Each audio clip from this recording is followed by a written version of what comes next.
안녕하세요. 오늘도 사연살롱을 찾아주셔서 감사합니다.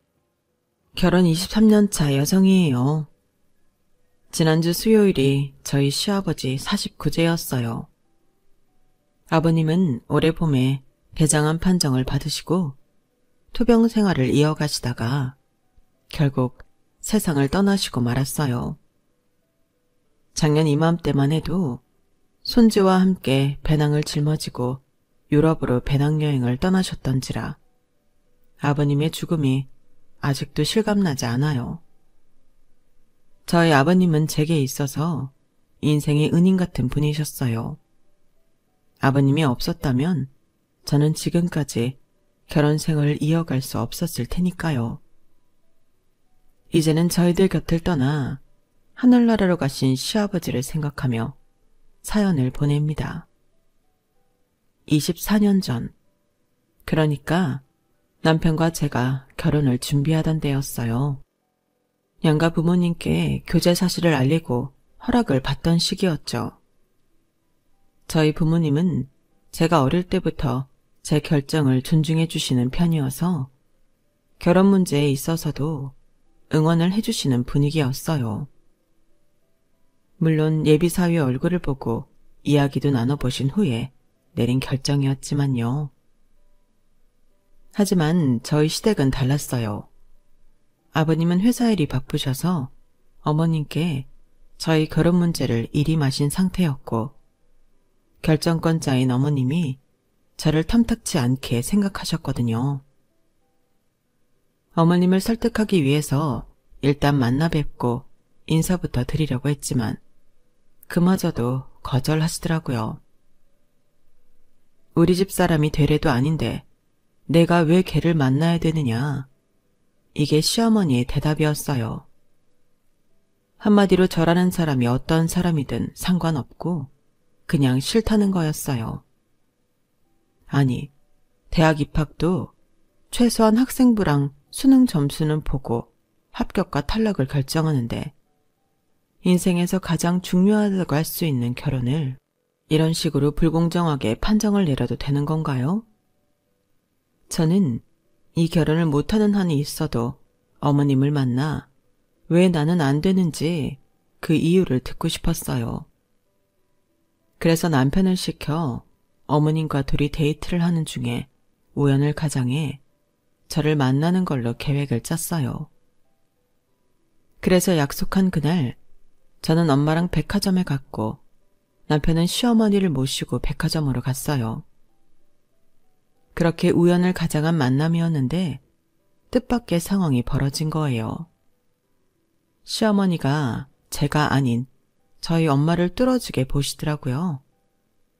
그리고는 본인이 먼저 함께 식사를 하자고 제의하셨어요.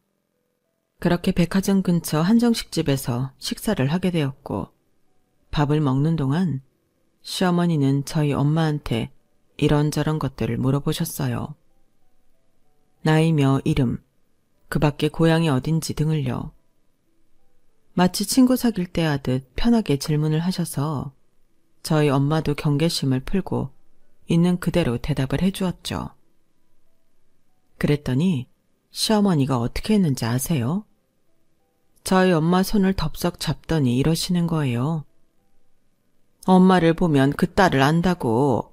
사부인이 너무 마음에 들어서 정민이를 며느리로 드리고 싶어졌어요. 사부인, 우리 사돈이니 뭐니 그런 격식 없이 친구처럼 친하게 지내요. 뜻밖의 상황에 시어머니를 제외하고 그 자리에 있던 모든 사람들이 깜짝 놀라서 입만 떡 벌리고 있었어요. 그날 이후 시어머니는 저희 집에 선물도 보내주시고 가끔은 저희 엄마가 하시는 피아노 학원에도 찾아오셨어요. 지나가다가 잠깐 들렀다고는 하지만 올 때마다 과일이며 화장품 같은 선물을 한가득 가지고 오시는 걸 보면 처음부터 저희 엄마를 보러 오신 것 같았어요. 딸의 시어머니 될 사람이 먼저 손을 내밀고 찾아와 주니 저희 엄마로서는 고마울 따름이었죠. 그래서 손수 만든 차와 수제 다과를 만들어 선물로 드리곤 했어요. 어머님은 너무 기뻐하시며 아껴서 잘 먹겠다고 화답하셨죠. 그런데 이건 결혼 후에 안 사실이지만 시어머님은 그때 받아간 차와 다가를 집으로 가져가지 않으셨대요. 당시 어머님 밑에서 기사로 계시던 분이 해주신 말에 따르면 집 근처 공원 쓰레기통에 죄다 버리셨다고 했어요. 매번 멀쩡한 음식을 버리는 걸 보고 하루는 기사분이 그러셨대요. 사모님, 전 그게 싫으시면 제가 가져가도 되겠습니까? 공원에 CCTV도 있고 포장도 안 푼 선물을 그렇게 버리시면 나중에 말이 나올 수도 있으니까요. 기사님은 저희 엄마가 정성 들여 만든 음식이 버려지는 게 아깝기도 했지만 곱게 포장된 선물이 공공장소 쓰레기통에 버려져 있으면 괜한 오해를 살 것도 같아서 그렇게 말했던 건데 그 한마디 때문에 10수년을 일해온 직장까지 잃게 되셨어요. 꼴에 어디서 훈수질이야. 내가 너만 못해 보이니? 그래서 별것도 아닌 놈이 건방을 떠는 거야? 이게 무슨 개떡 같은 경우야? 그날 어머님은 손에 들고 있던 백으로 기사님을 인정사정 없이 패고는 그 길로 차키를 뺏고 해고를 시키셨대요. 너무 억울해서 법적 대응을 할 생각이었는데 시아버지가 찾아와 사과도 하시고 정신적 피해 보상금은 물론 회사에 자리도 마련해 주셔서 법적 대응은 그만두셨다고 하더군요. 이런 사실을 까맣게 몰랐던 저희 집은 시어머니의 이중적인 모습을 전혀 눈치채지 못했어요. 그러던 어느 날이었어요. 어머님이 쇼핑을 가신다고 저도 부르셔서 부랴부랴 백화점으로 나갔는데 약속 시간보다 너무 일찍 도착하는 바람에 백화점 내 커피 전문점에서 시간을 때우게 되었어요. 그런데 자리를 잡고 보니 뒤쪽에서 시어머니 목소리가 들리더라고요. 그런데 혼자 계시는 게 아니라 일행이 있으신 것 같아서 인사를 드려야 하나 말아야 하나 망설이다가 인사할 때를 놓친 거예요. 그런데 얘기를 들어보니 두 분이서 제 이야기를 하시는 것 같더라고요. 옳게 언니, 재민이 결혼하면 화랑일은 재민이 처한테 맡길 거예요? 아가씨도 참, 화랑일은 아무한테나 맡겨요? 걔가 그림에 대해 뭘 안다고? 그래도 언니 친정자금 돈 세탁하려고 만든 화랑인데 남한테 맡기는 것보다는 못마땅해도 며느리한테 맡기는 게 낫지 않겠어요? 그리고 거길이 딱히 그림 보는 눈이 필요한가요? 돈 굴리려고 만든 화랑인데. 아가씨, 그 입 좀 조심해요. 누가 들으면 어쩌려고 그래요? 이래서 내가 아가씨한테는 뭔 말을 못해. 혹시라도 화랑일 밖으로 새어나가면 그날로 아가씨한테 맡긴 상가랑 내가 서방님 앉혀준 그 자리에 당장 회수할 줄 아세요. 사람이 낄 때 안 낄 때를 알아야지. 미안해요 언니. 내가 괜한 입방정을 떨었네요. 앞으로는 절대 같은 실수 안 할게요. 화 풀어요. 근데 재민이 처대리랑 만난다고 하지 않았어요? 기왕 나온 거 나도 좀 보면 안 될까요? 그래도 내가 시고모 될 사람인데. 조카 며느리 얼굴 볼 자격은 되잖아요. 아가씨, 그제 정신줄 나간 거예요? 내가 방금 전에 한 말도 기억 안 나요? 낄 때 안 낄 때 가리라고 했죠? 어머나, 내 정신 좀 봐. 오늘 약속이 있는 걸 깜빡하고 이러고 있었네. 언니, 전 먼저 가봐야겠어요. 급한 약속이 있어서. 언니는 더 계실래요? 아니면 같이 나가실래요? 그렇게 어머님과 시고모님은 밖으로 나가셨어요. 저는 시고모님이 곤란해지실까봐 일부러 마주치지 않으려고 시간차를 두고 나갔고요.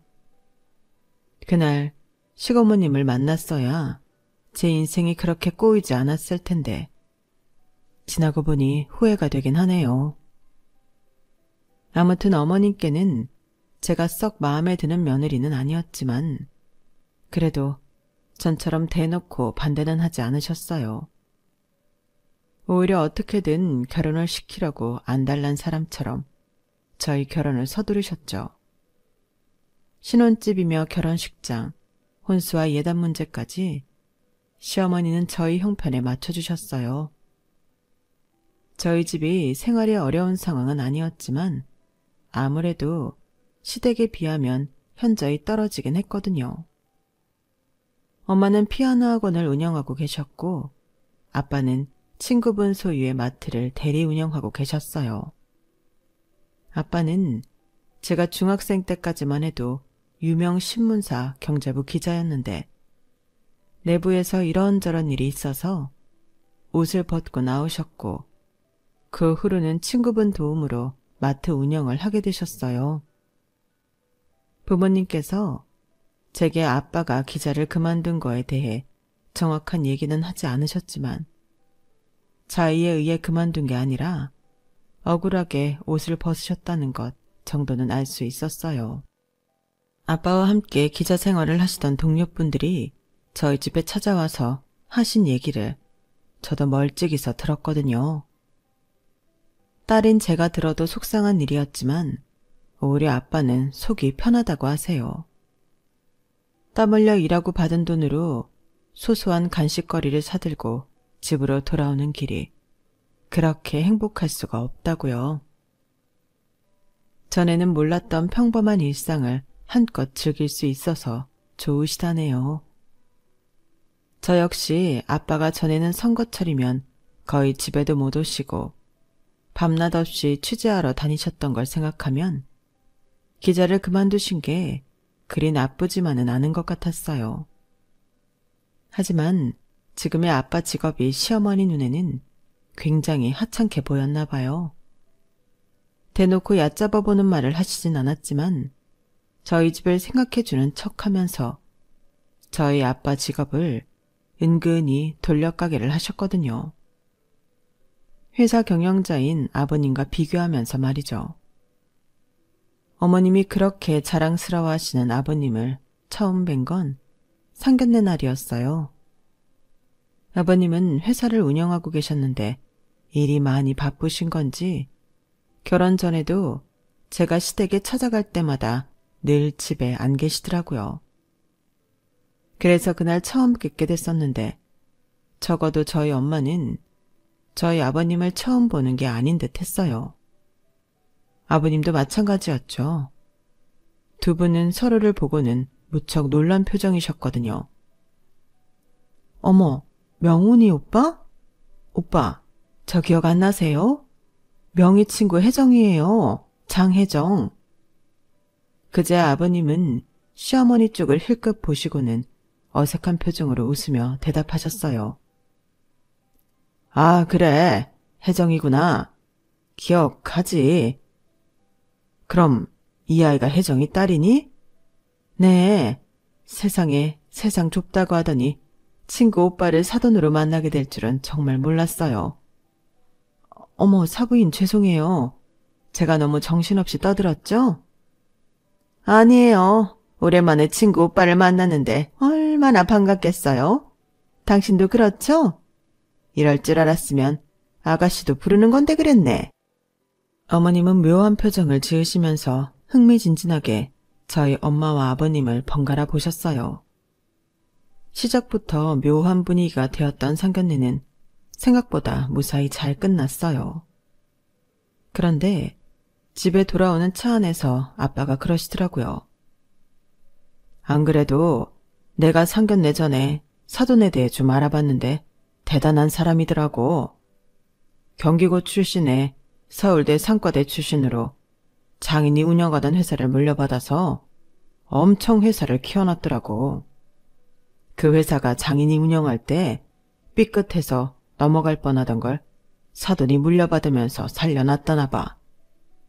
규모를 엄청 키웠고 사돈이 안 싸던 과외 선생이었다던데 당신도 알고 있었어?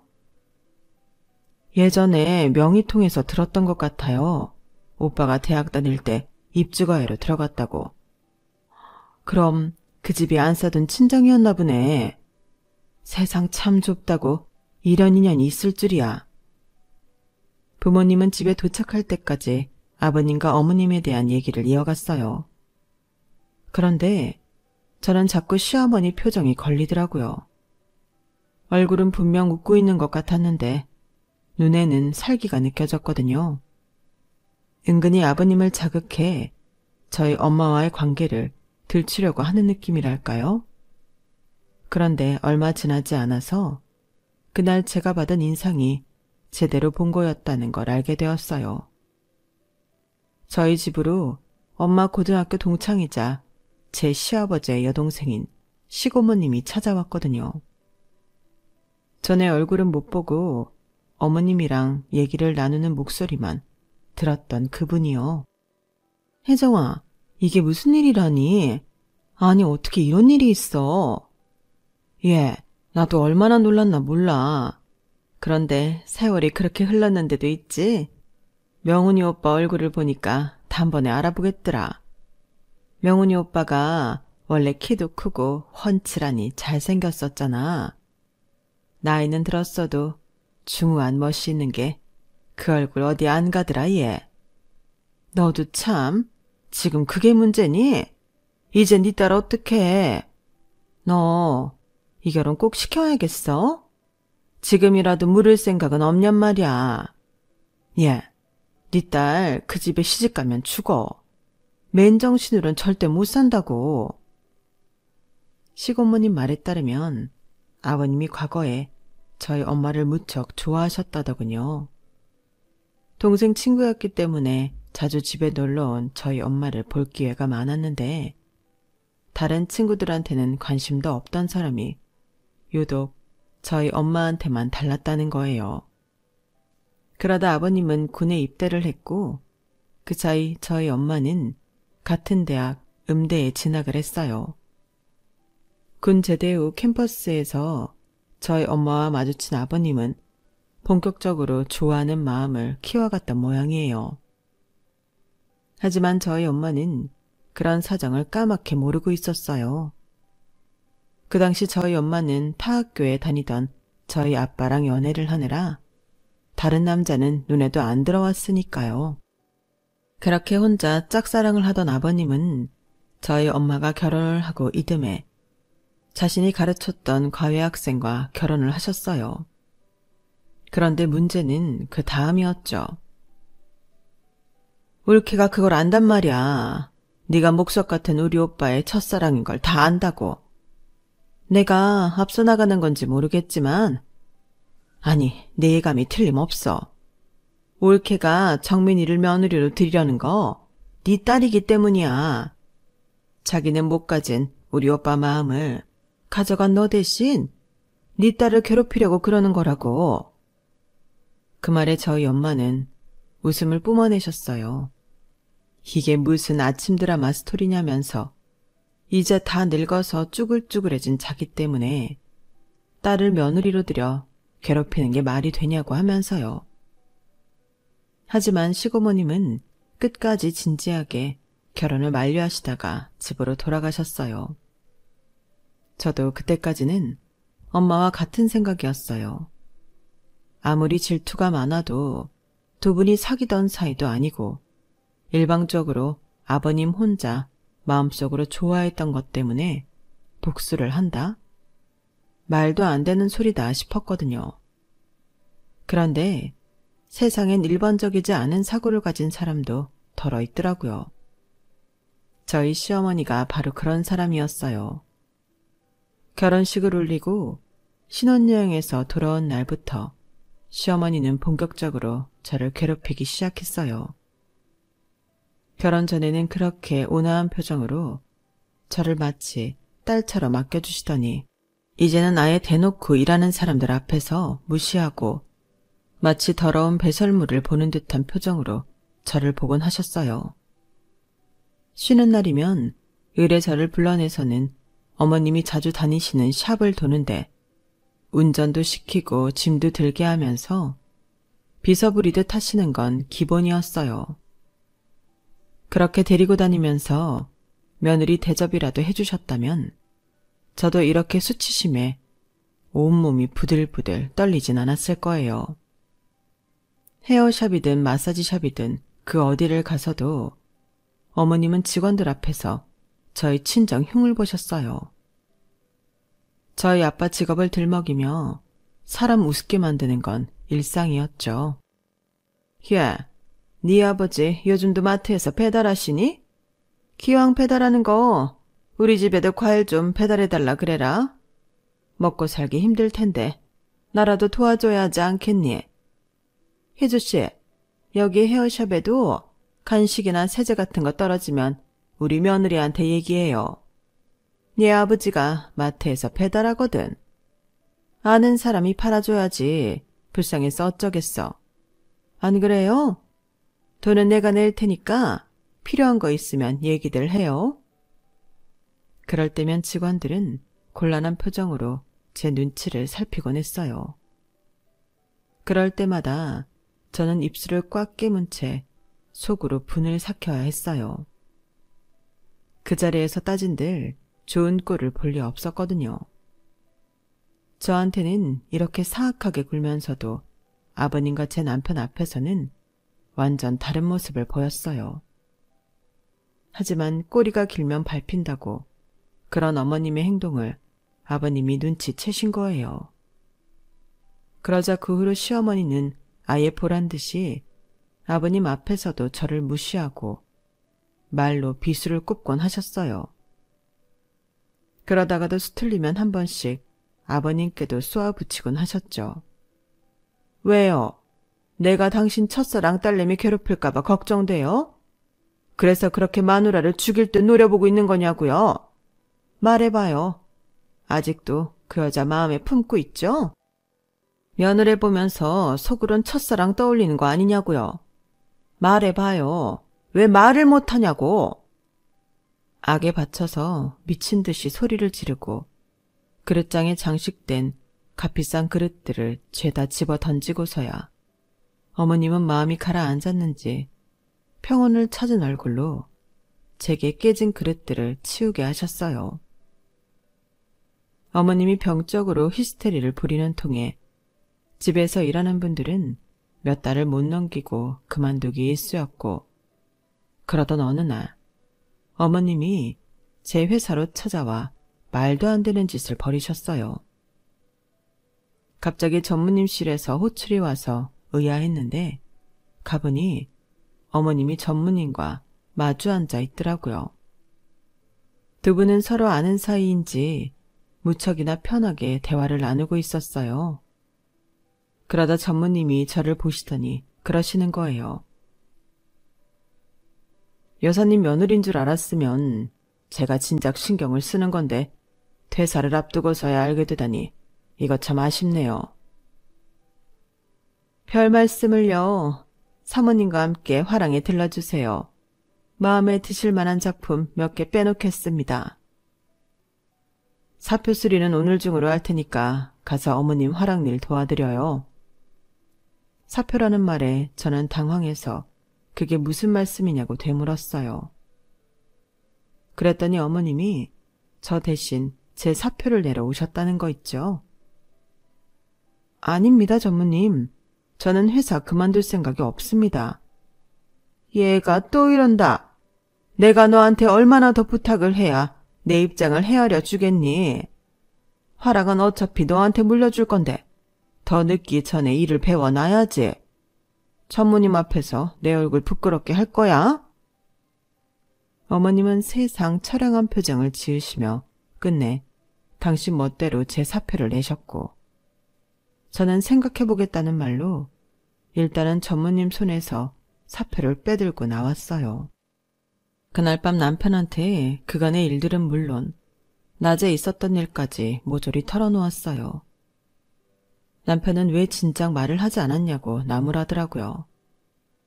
저랑 결혼하는 문제로 그동안 어머님께 시달려 온 걸 알기에 고부간의 일은 제 힘으로 처리하고 싶었던 건데 제가 괜한 오기를 부렸던 것 같더라고요. 다행히 다음 날 남편이 본가로 가서 어머님과 단판을 지었고 그 덕에 저는 다시 회사 일을 할 수 있게 되었어요.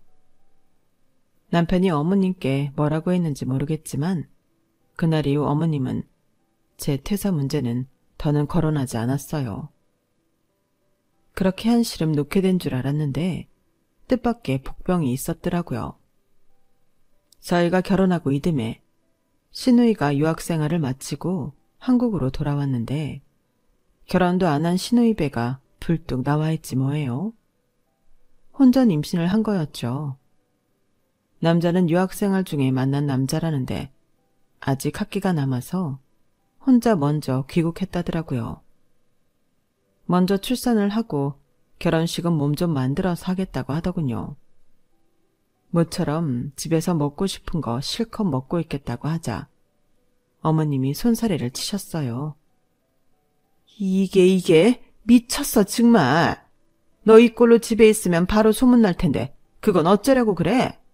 결혼 전까지는 너 한국에 온 거 비밀로 해야 돼.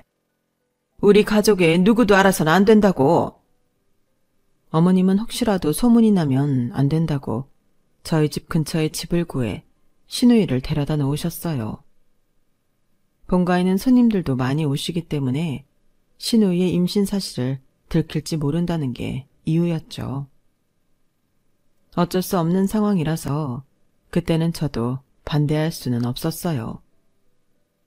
그런데 이놈의 시누이가 시도 때도 없이 우리 부부를 집으로 불러대지 뭐예요. 먹고 싶은 건 또 왜 그리 많은지 아주 그 입에 들어갈 음식 사다 나르느라 남편도 저도 매일같이 초주검이 되었어요. 이렇게 오빠 내외가 자기 때문에 고생을 하면 미안한 마음을 가질 법도 한데 시누이는 전혀 그렇지 않더라고요. 남편은 아버님을 닮고 시누이는 어머님을 닮았다더니 어쩜 그리 성격이 어머님이랑 똑같은지 도플갱어가 아닌가 했다니까요. 출산을 한 뒤에도 시누이의 시집살이는 멈추지 않았어요. 차라리 내가 애를 낳는 게 낫겠다는 생각이 들 만큼 시누이는 아주 지독하게 저를 부려먹었어요. 성격이 똑같은 시누이와 어머님은 손발을 맞춰가며 제 피를 말리기 시작했죠. 그러다 결국 사단이 난 거예요. 제가 임신 초기라서 시누이 호출해서 몇 번 거절을 하곤 했었는데 어머님과 시누이가 직장까지 쫓아와 하루가 멀다 하고 저를 불러내 심부름을 시키기 일쑤였고 고마워하기는커녕 보고 배운 게 없어서 그렇다는 등 수준 차이는 어쩔 수 없다는 등의 망발을 이어갔어요. 심적으로나 육체적으로 너무 힘들었던 탓에 저는 결국 유산을 하고 말았고 그 일로 남편은 시어머니와 척을 지게 되었어요. 그랬더니 시어머니가 어떻게 했는 줄 아세요? 제가 몸을 함부로 굴려서 자신의 손주를 잃었다며 저를 상대로 위자료 청구 소송을 하겠다지 뭐예요. 명색이 애를 뺀 여자가 어떻게 몸을 함부로 달았으면 유산을 다 하니? 네가 그러고도 엄마 될 자격이 있다고 생각해? 아무리 네 친정에서 보고 배운 게 없다지만 이렇게 무지할 수가 있느냐고. 어디서 울어? 지금 울고 싶은 사람이 누군데? 그게 네 얘기그만 하니? 우리 집안 대를 이을 아이였어. 그걸 끊어놓고 뭘 잘했다고 울어? 결정해라. 내 아들이랑 이혼을 하든 나를 상대로 위자료 청구 소송을 하든 둘 중에 선택해. 어머님, 저 아이를 잃은 지 불과 몇 시간밖에 안 됐어요. 자식 잃은 사람한테 어쩜 이렇게 매정한 소리를 하세요? 어머님도 엄마잖아요. 자기 자식을 잃은 마음 충분히 헤아리실 수 있는 거잖아요. 저요, 솔직히 어머님이랑 아가씨가 너무 원망스러워요. 그런 생각 안 하려고 해도 이게 다 두 사람 때문이란 생각 지울 수 없다고요. 그런데 뭐를 하라고요? 이혼이요? 싫어요. 내가 왜요? 어머님이랑 아가씨 때문에 내 자식도 잃었는데 내가 왜 남편까지 잃어야 해요? 싫어요. 절대 이혼 못해요. 그래? 그럼 할 수 없지. 법정에서 보자꾸나. 어머님은 병실문을 열고 나가려고 했어요. 그런데 문 밖에 아버님이 무서운 표정으로 서 계시지 뭐예요. 어머님은 귀신이라도 본 사람처럼 아버님을 보고 놀랐어요. 그러자 아버님은 몸으로 어머님을 밀고 안으로 들어오셨어요. 그리고는 단호한 목소리로 그러셨죠. 당신 이리 와서 앉아봐. 그냥 얘기해요. 나 변호사 만나러 가야 해서 시간 없으니까. 그래? 그럼 잘 들어. 나 당신이랑 이혼할 생각이야. 애들은 다 장성했으니 양육권을 따질 일은 없겠고 재산 분할은 변호사 통해 알려주지. 그러자 시어머니는 불같이 화를 내며 누구 마음대로 이혼을 하냐고 펄펄 뛰셨어요. 거지 같은 고학생 우리 아버지가 돈 대서 대학 졸업시켰더니 뭐가 어쩌고 저째요? 이혼할 거면 당신 몸만 나가면 될 일이지. 어디 감히 재산 분할을 운운해요?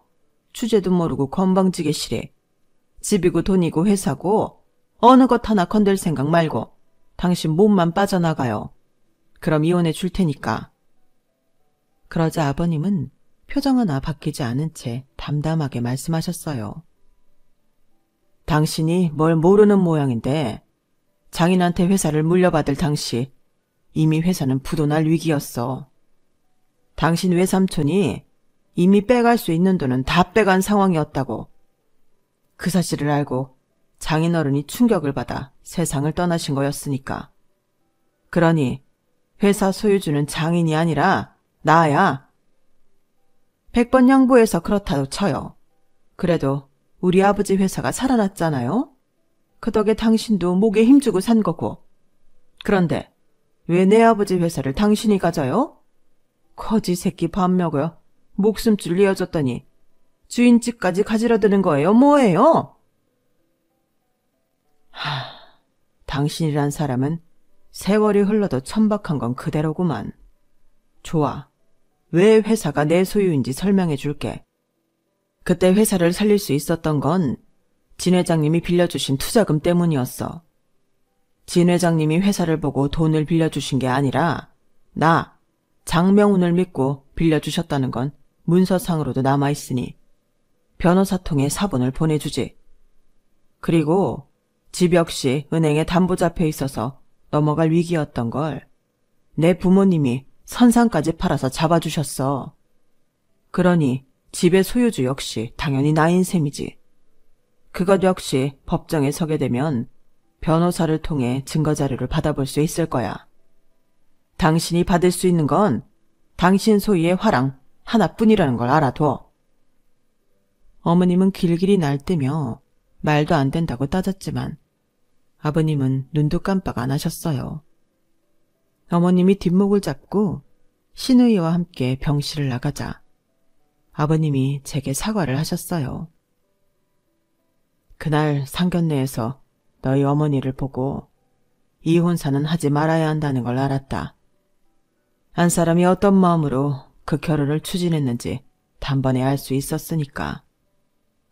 그런데 나는 그러지 못했어.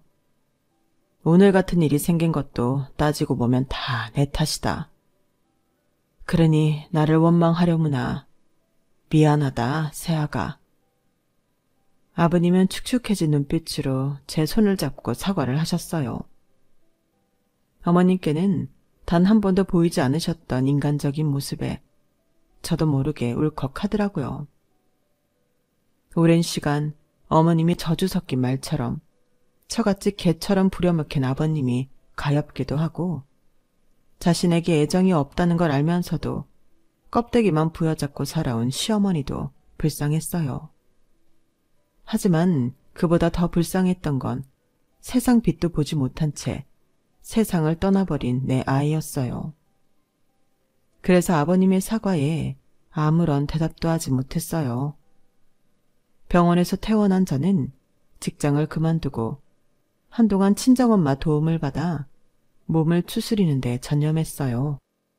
그러는 동안 시부모님은 이혼 소송을 하셨고 이혼 판결은 이듬해 봄에 났어요. 어머님은 집과 화랑을 갖게 되셨는데 집은 아버님이 판결 결과와 상관없이 인도적인 차원에서 어머님께 드린 거라고 하더군요.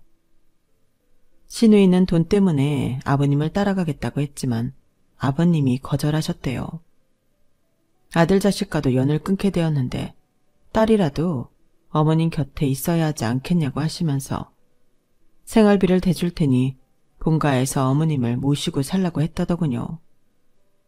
시부모님 이혼 판결이 나고 얼마 뒤 저는 임신을 했어요.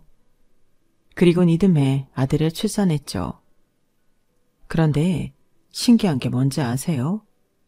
6시간 진통 끝에 아들을 낳고 보니 글쎄 시아버지 얼굴이 판박이처럼 들어있지 뭐예요.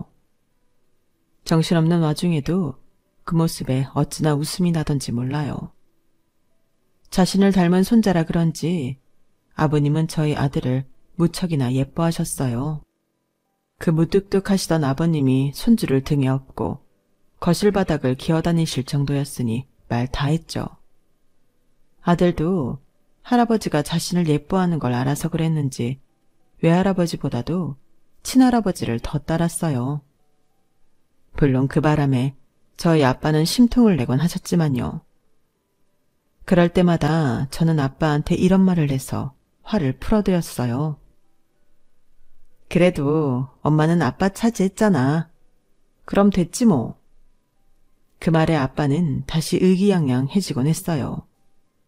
아무래도 저희 가족 때문에 아버님과 저희 엄마가 마주치는 일이 종종 있었는데 세월이 흐른 탓인지 두 분 사이엔 별다른 조짐은 없었어요.